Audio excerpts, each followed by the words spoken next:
presented by Monabik Music. Hello के बजे छी डीजे दीपक राज गनौली। एक गणपत बजाना काय को बंद किया? सीतामढ़ी आगे माई कौने छोरी हमारा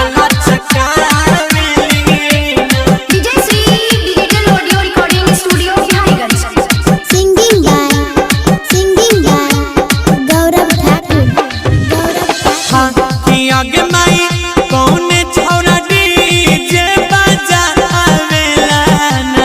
आगे माई कौने छोरा डीजे बजा आवेला ना।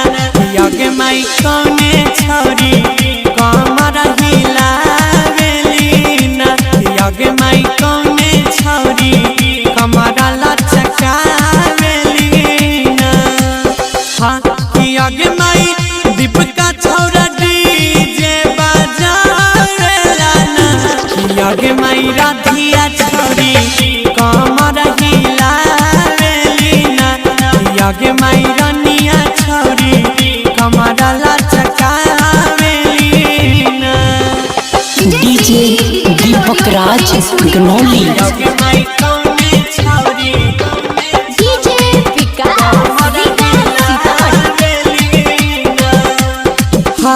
छौड़ी छी हतरी छै के करो नहीं माने। डीजे वाला छोड़ा संगे ना चले फाने रे छोड़ा।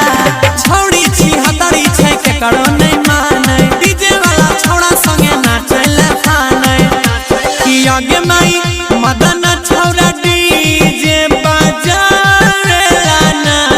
आगे माई रूबिया छौड़ी जो बना देखावेली ना। हमारी मुस्कानवा छौड़ी जो बना देखावेली ना। आगे माई कौने छौड़ी करला Singing by Gaurav Thakur. एने उने देखी छौड़ी लहंगा उघारे। डीजे वाला छोड़ा ले जड़ लाइट बारे नाच लगे छौड़ी। एने उने देखी छौड़ी लहंगा उघारे। डीजे वाला छोड़ा ले जड़ लाइट बारे। ता गौरव आ जाय के डीजे सगरे बजाबै छै। सब छौड़ी कमर हिलाबै छै।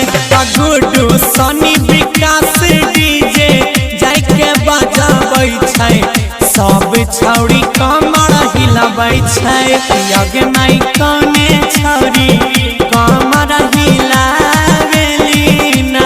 आगे माई कौने छौड़ी कमर लचकावेली ना। डीजे दीपक राज गनौली।